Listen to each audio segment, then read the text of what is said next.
Good Friday morning. Wow, it's already Friday. Yikes. Yeah, I know. If you watch my channel, like this guy says yikes a lot. I do. Boy, oh boy, it's cold out here. I need my buff. Man, I need my neck cover, man. I mean, it's cold. It's cool. What a bummer. I was thinking riding motorcycles today.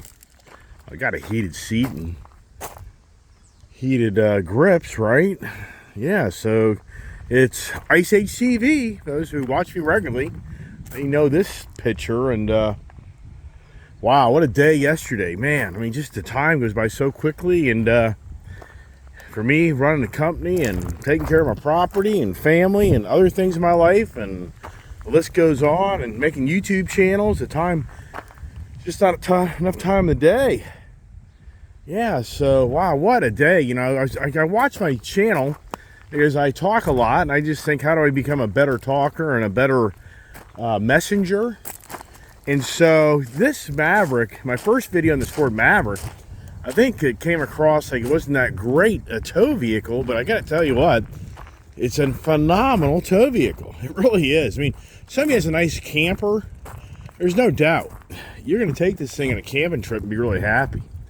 I mean, this thing is just such a great vehicle. Once again, somebody could probably reach out and tell me, but I don't think that truck was nominated as Truck of the Year. I don't know. But is it a truck? But you know what? For me, the Rivian ain't a truck. Sorry, Rivian guys. To me, that's right there with the Rivian. Yes. Yeah, I'm not lying. That has more storage than a Rivian does. Uh-huh. Yeah. Right. Sure. Well, okay. Not cup holders. Anyways, what an experience. What a bike. I mean, the more I think about it, I'm not embellishing here, and it's not about me. Or is it about me? Yeah, it's all about me.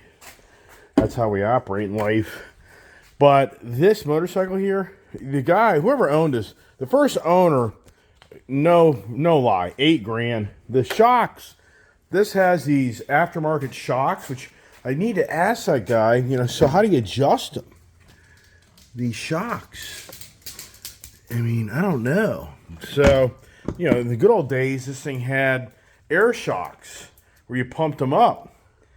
So on this one here, the gentleman changed it out. I'm going to get my dogs in here before I get too much into this conversation here, because the dogs often, the morning just disappears. So come on, pups, get on there. Yeah, so back to you might be saying, what's the rag? I'm trying to see if I can massage this seat. You know, a leather expert probably would know how to. I'm trying to soften this material up a little bit. You know, to me, do you put like a mild heat gun on it? I mean, I can't see that. I'm sure a leather person like, no, don't do that. But I'm just really trying to lubricate the hell. You know, I cleaned the seat up last night, and it's for sure, whoever owned this motorcycle, they didn't, in my eyes, I could be wrong, but I don't think they use leather on the seat. And somebody would be like, well, that ain't leather, dude. Okay, well, whatever. I'm just trying to really get it soaked. But anyway, so the shocks in this bike, now the service writer yesterday, he was a good guy, and he was really sincere and honest about, you know, I said, hey, the head pipe, blah, blah, blah. That was probably $3,000. And he's like, I don't know. He's like, if you brought that, blah, blah, blah to me, I'd charge you $400 to put it on. And so then we kept on talking and talking. And then he was kind of like, oh, yeah. And even he was like, that fender can serve $1,000. Conservative, okay? Then he's like, the handlebars, he's like, that's probably $1,600 maybe. And so he kind of came to closure that, you know, but then what's interesting is, I don't know how, I think he saw it on the spec sheet that the gentleman changed out the shocks.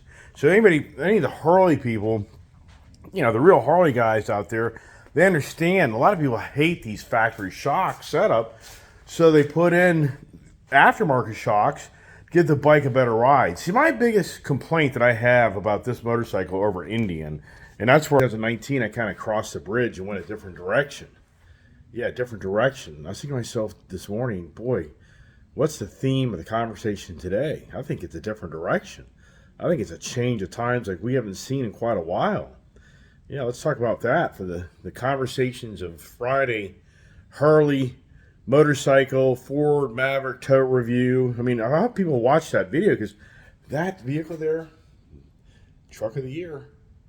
So the Shike isn't the greatest, and that's what I was just explaining. For me, when I bought my Indian motorcycle, when I bought my 2019, no, it was a 2020. So in September 2019, I bought a Indian Dark Horse Roadmaster. And it was, if you look at my avatar or my icon, my picture, I should say, of my YouTube channel, oh, you notice the times have changed?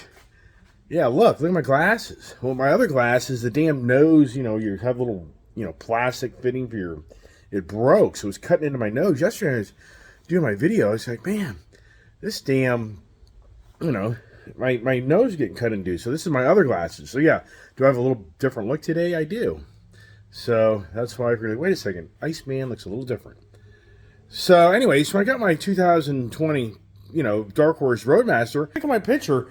Indian is copying Harley. I wonder why. Duh, hello. Because a guy like me loves the look of this. So the Indian, look is very similar.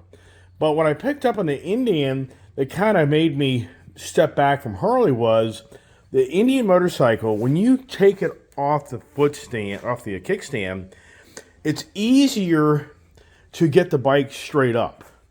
It's like the center of weight is different on motorcycles. So that's the first thing I noticed.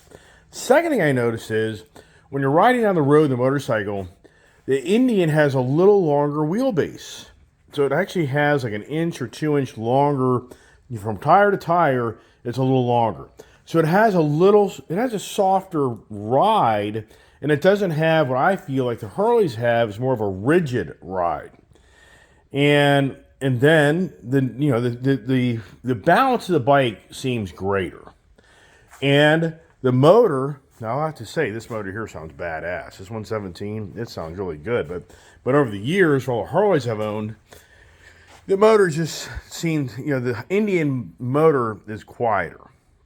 The Indian motorcycle is a great product. There's nothing wrong with the Indian product.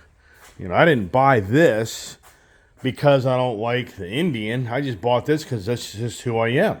I told you many times, it goes out and sells something, and down the road I buy it back. I mean, if you look at my collection of vehicles I'm buying back, yeah, the change of times, yeah, I can honestly say for me, look around, yeah, the change of times, I freaking have, gone out and bought some Ram trucks, right?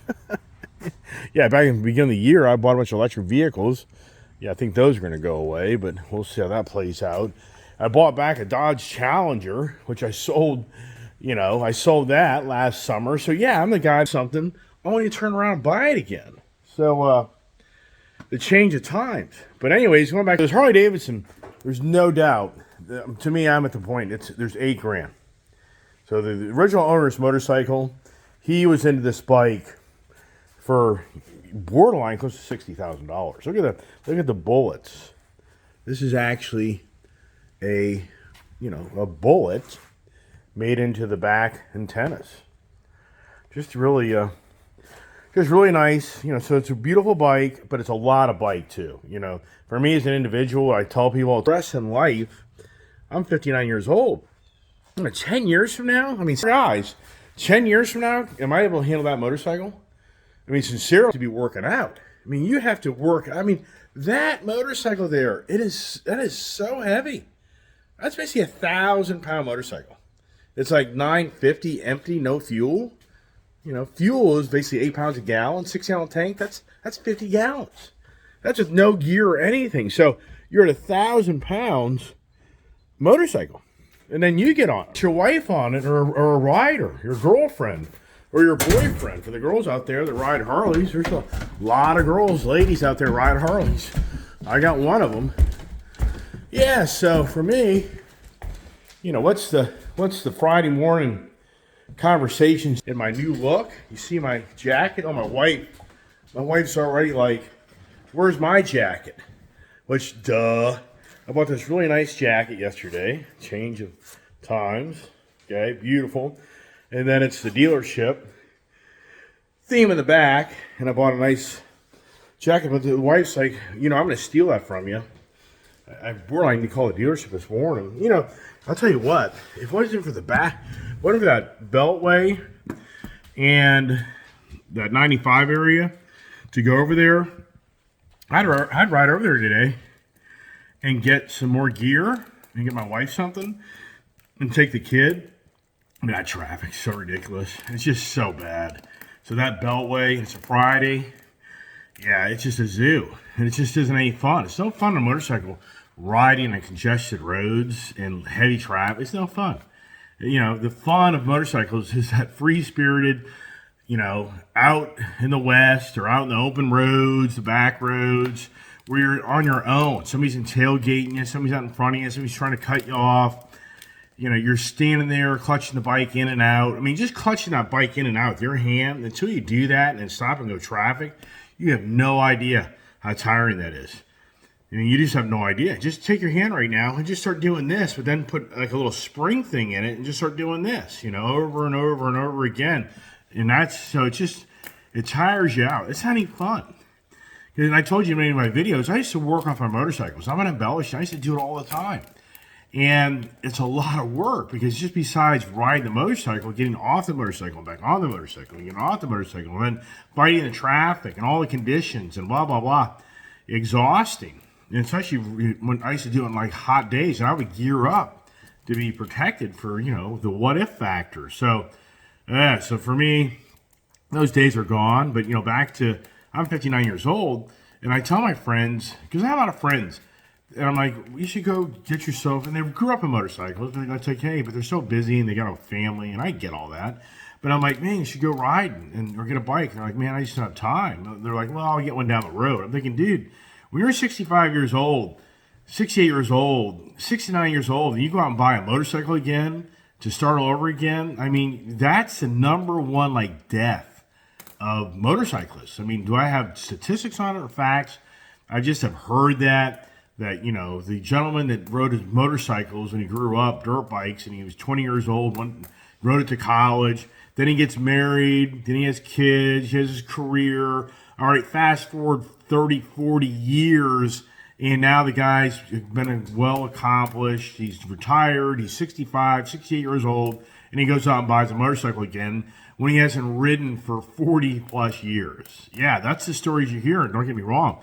I'm not calling anybody out that does that, because you have incredible classes now. But it's just, the point is, as you get older, your skills change. Your balance, your vision. Like last night when I was riding that motorcycle's headlight to me is not positioned right. If you were watching my video, the headlight wasn't positioned right. It was very difficult for me to see up the road. And I'm in these back roads with all these, so I don't ride at nighttime. I do not. I mean, for me, I just wanted to take the bike out, and I really want to make sure it ran right, because my attitude would be, if there was something wrong with that bike, it would be loaded back up, and I would go back to that dealership, and I would have a heart-to-heart conversation. And I truly believe that dealership is so cool. I would say, look, this isn't about me. I'd say, you know what? Just give me a different bike. I would say, give me the new Ultra Limited. Give me blah, blah, blah, whatever. I'm just, this bike here, something ain't right. I'm not good with it. Can you reverse the deal and do that? And for me, I don't know. I'd be amazed if they wouldn't do that, but who knows? I mean, it sounds to me like once you buy it, it's over. But the whole point is, I really wanted to ride that motorcycle last night just to make sure all the gears work. You go through all the make sure the brakes are right, make sure the bike doesn't vibrate. So that's why I did that last night.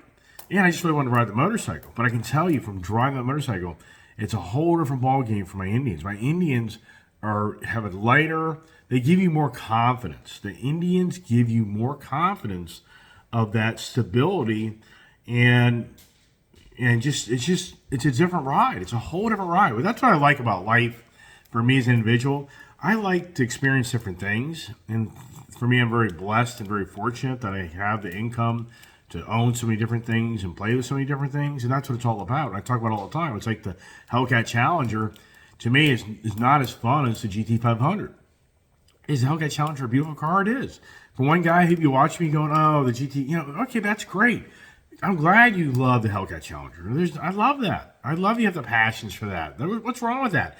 It's no different than if you're a New England Patriots fan that loves the Patriots and I like Tampa Bay Buccaneers. I mean, we want each other to have competition. I mean, there's no fun if we don't have competition. It's about competition.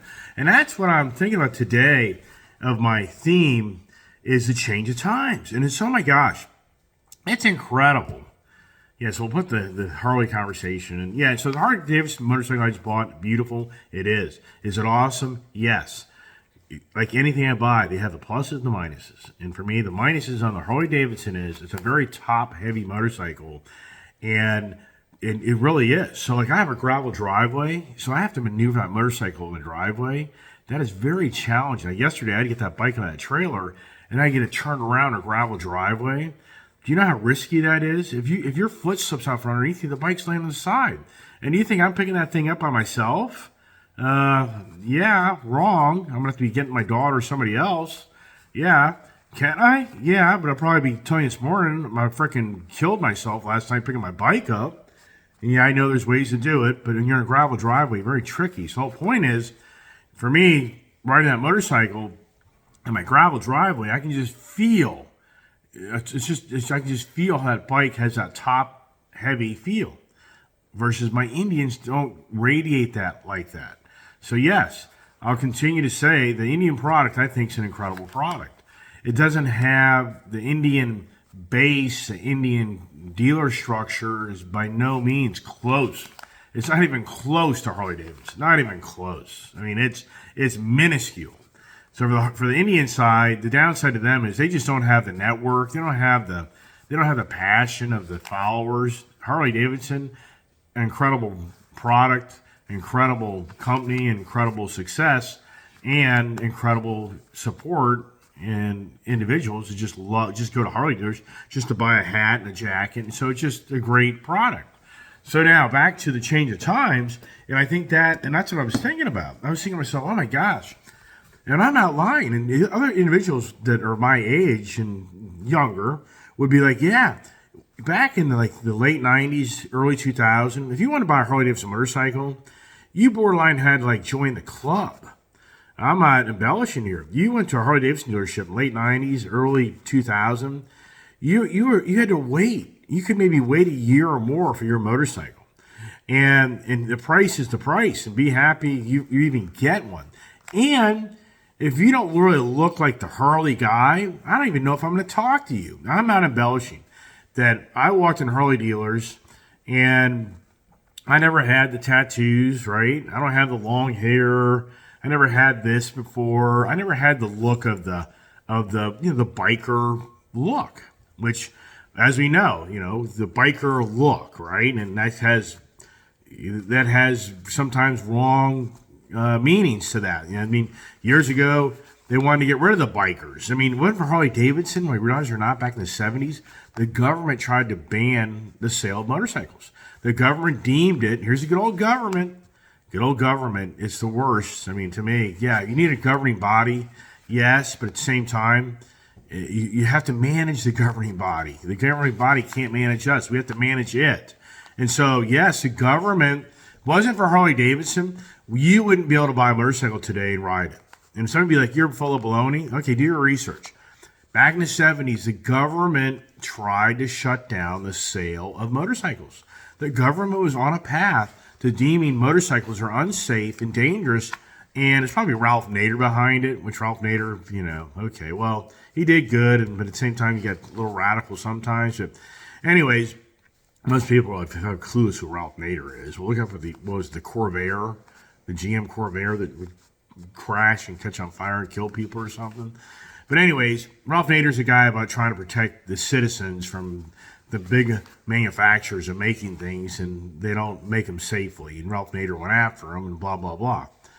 But believe it or not, as the oil industry, Ralph Nader had a company called Buyers Up. It was a co-op to help people buy fuel oil for the heating oil. And it was a big conglomerate of oil companies getting together. And we all tried to get the best price to make it efficient and affordable to buy heating oil. Remember I told you the other day, I was selling heating oil for 39 cents a gallon back in 1988. Summer of 87, summer of 88, 39 cents a gallon for heating oil. Yeah, where'd that go, right? So anyways, back to the Harley dealerships. So you worked on a Harley dealership, and back to the government and so Harley Davidson fought that tooth and nail, and they won the case against the government not to ban the sale of motorcycles. And so once again, if it wasn't for Harley Davidson, sincerely, you today wouldn't have a motorcycle. You wouldn't be able to ride a motorcycle in this country. And yeah, it sounds far-fetched, like laws wouldn't have changed and things wouldn't change. Yeah, I think from 1970 to now, things probably would have changed. But in the 70s, it's possible they could have banned that for X amount of time until a different administration came in or somebody else came into power and they reversed that law. But Harley Davidson's been fighting for you to have a motorcycle. So back to the times of change, Harley Davidson back in the 90s and 2000 early 2000 years, the attitude to Harley dealership was basically like, hey, I don't know if we want you to own a motorcycle because we have some people want these motorcycles that you may be lucky to get a motorcycle. No, I don't know if you look like you qualify for a motorcycle. Yeah, and don't get me wrong, I'm not saying this was radical, but at the same time, that was the aura of the dealership. And I think to myself, back in the day when I bought my dirt bikes and my ATVs, because even though once I got out of high school and I eventually got my career going and I was able to eventually move here and get this property, I was able to buy, dirt bikes and ATVs. So for me, I never really stopped riding motorcycles. I wasn't riding street bikes. I didn't really have time, but I kept on riding, which I think it's so important. Everybody's watching my YouTube channel. If you can just ride a dirt bike, ATV, whatever, if you can just continue to ride, I think is a great idea. Just keep on riding. And that was one thing I did. I used to ride my dirt bikes just with the thought process of, I'm riding these dirt bikes because it just keeps me in shape to drive eventually a motorcycle on the road, which is very important. And that's why my daughter, she grew up in dirt bikes. But I would just take my kid, and don't get me wrong, people do this, but I think if you can, it's just your advantage. So you think about the times of change. And what I'm trying to relay to you is back in the day, the Honda motorcycle dealership, Yamaha motorcycle, all these, Jap brands, that's the Japanese, the rice burner brands, they were open arms for you to come in the dealership and try to buy a motorcycle from them or a dirt bike or whatever. But the Harley end was more kind of like, there was kind of more of a snub. And I'm not calling out all Harley dealers. I'm just sharing that the times have changed on how back in the day, it was a different attitude. It wasn't. The Harley dealers didn't really want to cater to the rich guy that just made money, and they wanted to cater more to the bikers, the Harley biker type of style group of people. So I got to think to myself this morning about how it's so crazy and how you can even just talk here during the pandemic. Just since the pandemic, the Jap and the rice burner guys are now like the Harley guys were, meaning they couldn't get product. So to some degree, and even in Indian dealers, and not here calling out Indian dealers, but even to some degree, they couldn't get product. So borderline, you kind of get that feeling when you go to a dealer. It was kind of like, hey, be so lucky to even me be able to get you a motorcycle. You kind of got that feeling again from these motorcycle dealerships because they were selling so many motorcycles and so much product. You kind of sense that feeling like, oh, well, and even I can tell you sincerely, even I know people in the industry, they're like, next, whatever, I don't care, who cares? Because they just have people lined up. And to the degree they still have people lined up wanting to buy ATVs and side-by-sides. Yes, and a lot of the dealers went out of business. So for the competition, a lot of these dealers' attitude is like, there isn't any competition. So, hey, what do you want? Oh, you don't like it? Oh, well, see you later. So to me, it's interesting kind of how it's reversed. Yes, the times have changed. That now the Harley dealers more than ever, for me, what they resonate more than ever is that friendly, compassionate, really concern for you. They've been retrained. The whole Harley infrastructure has been retrained. The Puma guy came in, and I give the Puma guy credit. he definitely has salvaged Harley Davidson. And I give the kitty cat lady credit too. Those two individuals got rid of that guy that was the CEO here like 4 or 5 years ago, and he was just running that thing in the ground. So they needed new blood and Harley Davidson to go a different direction. And I think they're doing a good job. I think Harley Davidson, for the challenges they've gone through, yeah, they pissed off a lot of dealers. They cut out a lot of small dealers. But overall, I think Harley's on the right path per se, considering the conditions of the market. But the biggest thing is they've trained their dealers to be much more sympathetic and compassionate and really want to try to help take care of the customer. That more than ever. I mean, that experience yesterday for me at that dealership was phenomenal. And that experience at the Wrecking Crew, Harley Davidson in Johnson City, phenomenal. And I'm out here calling out other dealers I do deal with, but Harley Davidson right now definitely has a better business model of taking care of the customer. I think Indian has challenges. Indian doesn't do a very good job in that. Any Indian dealer friend I know, I'm going to tell you now, your Indian isn't on the same page as Harley Davidson. They're not doing as good a job. Honda friends that sell Hondas and everything, same thing. The atmosphere is more of, well, we can't get it, whatever, see you later. Oh, well, too bad, whatever. I mean, it's not a good environment. And that's what I'm trying to convey to you is, you go back 20 years ago, and I can still remember going into a Battlefield Harley Davidson in Pennsylvania, Gettysburg, Pennsylvania, in 2004, when my wife was pregnant with our first child, Julia, as you see, who's with us and rides motorcycles. I was wanting to buy a Willie G Special, and I think it was just a Sportster. I think it was just basically a Sportster that was kind of done up, a 1200 Sportster. I'm not really sure. I really wasn't into Harley Davidsons. I just was never a Harley Davidson person growing up. I was the race burner guy. And so I'll never forget calling my wife at the dealership, and I had to. She's pregnant. I'm not that bad a person, good Lord. So I called her and I said, hey, I'm up here at the dealer, blah, blah, blah. And she's kind of like, really? Really? We got a little baby coming and you want to buy a motorcycle? She's like, I think that's a pretty bad idea. I'm like, okay, I agree. I didn't disagree. Beautiful bike, though. And the whole point is, even back then, it wasn't, it was it was a respectable environment. It wasn't radical. But you go about year 2000, 99, 98, I can just so remember walking into Frederick Harley Davidson up here that's in Frederick, Maryland from me. And it was just such a push-off type of environment. It was just such yeah, buddy, yeah, I didn't qualify. And once again, I'm out here calling them out because it's all changed. The whole attitude and the whole atmosphere has changed for the better.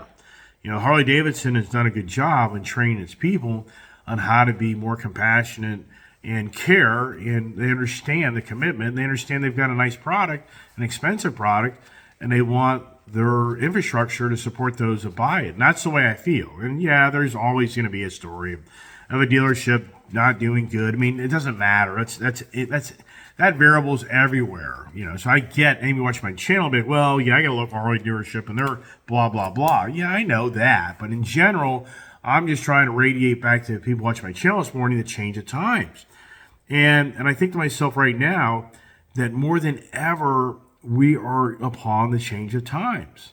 More so, I think, than we've seen in the last 2-3 years, because I think that the heyday of all the money is gone. And what I've noticed, and you can even radiate, you can relate with this yourself. When you have a lot of money in your checking account, are you pretty happy? I mean, when you have that nice amount of money and you have options to go to the store and buy something you like to get, or you want to take a little road trip, or you want to go out and buy something, your attitude and your energy is like, yeah, you feel good about yourself, okay? But when that checking account is really low, how are you feeling? And I think more than ever, we're in a very dangerous position right now in this country, because the media machine has driven so much hate and division between us, which is sad, because we're all Americans. We're all here, I think, for the same reason. But at the same time, I talked about how I think, sadly, there's people that want to see harm and unjust to others. I really do. I think sadly, I mean, it's just mankind. I think people deep down like to see the violence. They like to see the failures. I mean, this is irony. Some of the biggest YouTube channels that get the hits are the negative message. I mean, it's the negative message. It's just incredible. That's how we are as human beings. I mean, why do you watch the news? Because you're looking for that bad story. You're looking to hear about something bad happened. I mean, that's how we're, I mean, and the media machine is like programming us to operate this way. That's what's so dangerous. It's those subliminal messages.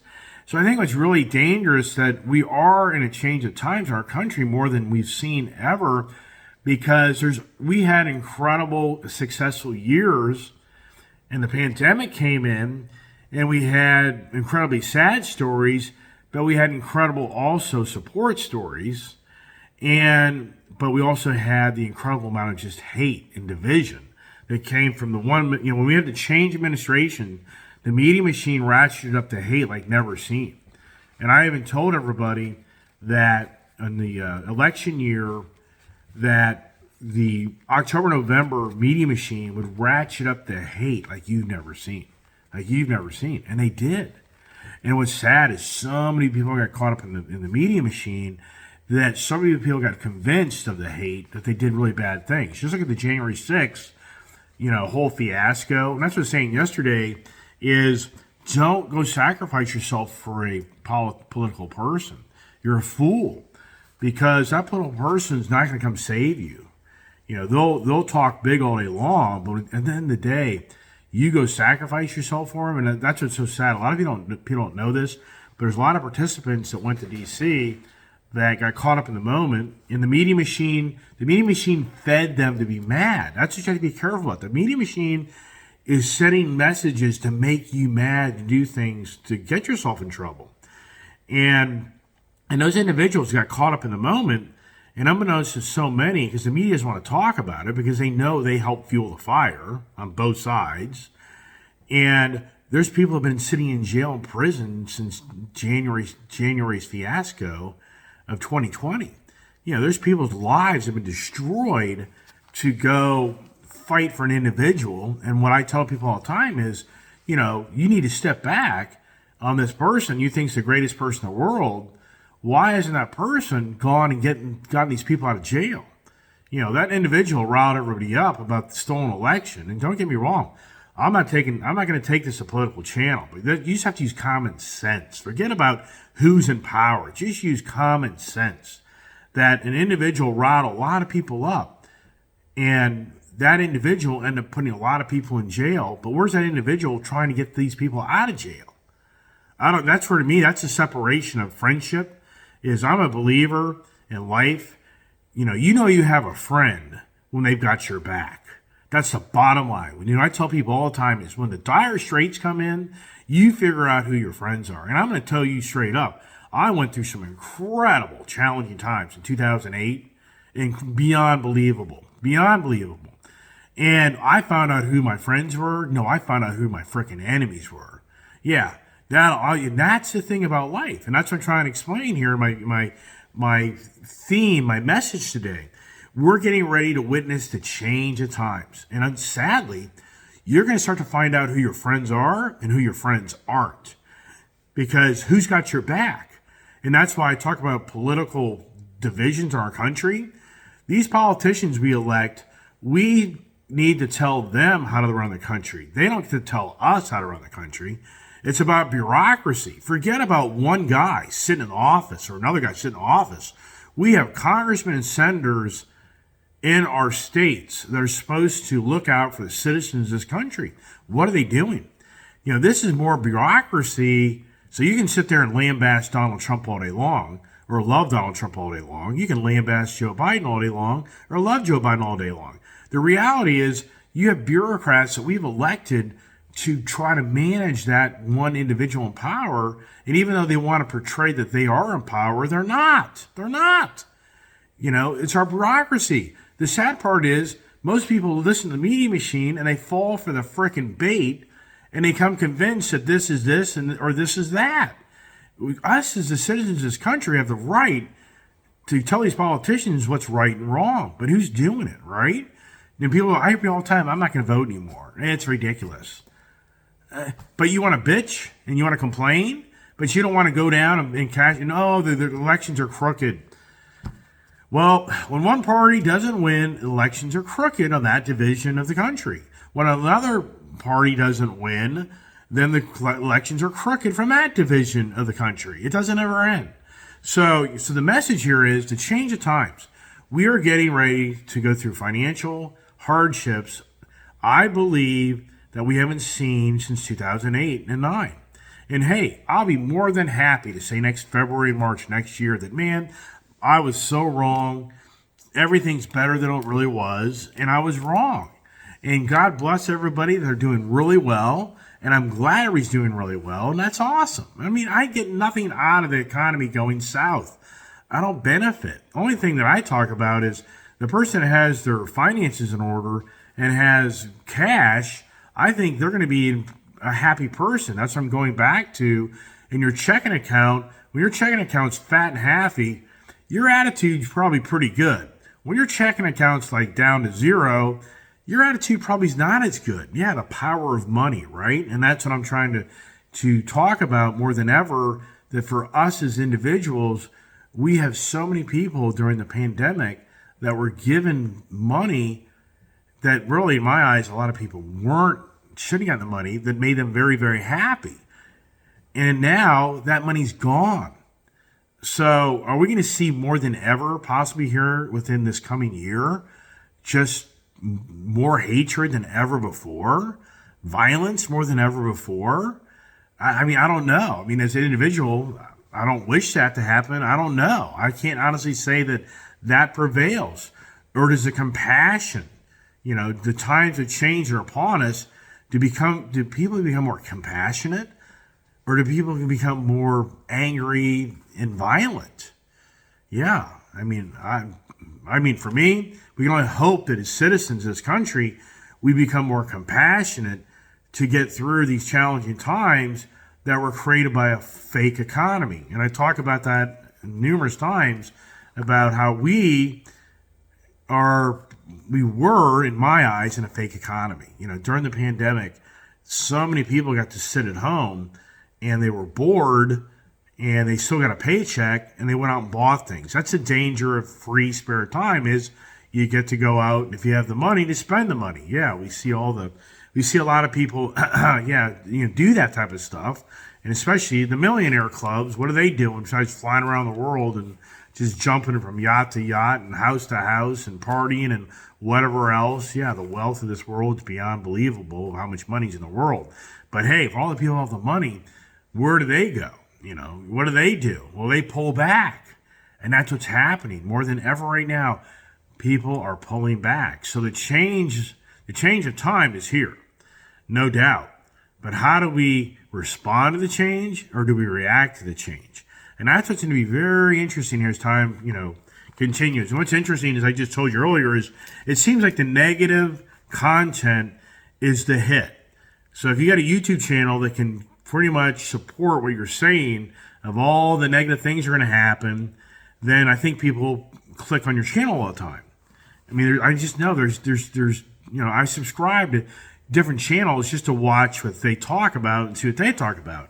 And what I notice is the big subscriber bases are the doom and gloom, financial crisis ahead. And then even to the point, there is a really nice YouTube channel, the father and son, that are talking about the car prices and how, and it's incredible, more than ever, the used car prices has been a dominant conversation now for over 2 years. Ever since the pandemic came in, and it really didn't start till kind of, I would say, the summer 2020, going into the fall 2020, because when the car manufacturers weren't making cars anymore due to the pandemic. But you think about it, we're now 2 years plus in, where the conversation is never ending of the used car market values. And while we've been all focused on that, the new car manufacturers have seen a great opportunity to raise the prices for all their cars. And what's even more interesting is watching the Your Alliance, Your Advocate Alliance, or whatever the channel's called, is this is pretty astounding. The average car payment right now is $723. I guess, $723.40 or something like that. So think that through. That's just the car payment. The average car payment is $723. But just use simple math. The average vehicle drives 15,000 miles a year. Let's just say you get 20 miles to gallon. All right, that's 750 gallons of gas. I'm going to say the gas price is conservative. It's $4 your last year. We'll just say $3.75. All right. So that's $28.12. So $28.12 divided by 12 is $234 in fuel. I think that's a little low. I think most people spend $300 a month in fuel. So I'm going to go with 300. 300 plus 723, 1,023. Now add insurance. I can assure you the average insurance is $1,200 a year. Some are $800, some are $1,800. So $1,200 a year. $1,200 is $100 a month, right? So now we're at $1,123. I live in a county where you pay personal property tax, and in the personal property tax, you could be paying conservative $100 a month. All right, so we're now close to $1,300. Or goes to $1,300 for you as an individual. Hey, Poppy's fine, come on. So for you as an individual, if you make, yeah, I can't hear you. So if oh my God, here. So if you have to net $1,300, conservative number, that's $1,800. Conservative. Okay, well, times point, let's just say 72%. Yeah, that's about right. I would say it's more like $1,900 times 12 months. I didn't even factor in maintenance on the car. So you got to gross $22,800. You need to gross $25,000 a year right now just to pay for your car. Think about that. That's not including anything radical happening in the car, but it's a new car, they have a warranty. Oh my gosh, this is just crazy. So yeah, so that channel, those gentlemen talk all the time about used car prices. And even the father, he was even last night, he was like, oh my gosh, this is beyond believable that you pay $723 the average car payment now. Is that unbelievable? But it was, I think it was like $650 prior to the pandemic. I know that, right? And we're not even talking about gas, insurance, personal property, or maintenance. Okay, or toll road fees, parking fees. These are all things that are associated with the car. So, in my theme this morning is a change of times. I'm just saying, I think more than ever, we're going to see attitudes. I hope the attitudes that prevail are compassionate and not nasty. Because I'm talking about how when people have a lot of money in their checking account, they're really happy. When you don't have a lot of money in your checking account, you're not so happy. And I think more than ever, we're getting ready to witness that. And where we're going right now, the direction of this country is going, we're going to witness more people being unhappy. More so we have seen in the last 2 years pre-pandemic. Because pre-pandemic, we didn't have the inflation. We didn't have this crazy gas. We didn't have the crazy prices for things. And people were just chugging along. Well, now we have like the total opposite. All right, gentlemen's here. Got to get things in order, get the day going. And he isn't. I'm just going to put him on the spot. What do you think of the bike? That's good. But those are called actually. They're not really AKs. They're called meat hooks. Meat hooks. Yeah, meat hooks. I have a lot of stories too. All right, so hope everybody's enjoying my channel this morning. The adventures continue. What is the next conversation, next adventure? Are we riding motorcycles today? Too cold. Need that warm weather gear. Or bike. All right, everybody. Hey, thanks for watching my channel, and stay tuned for more conversations, and have a safe day.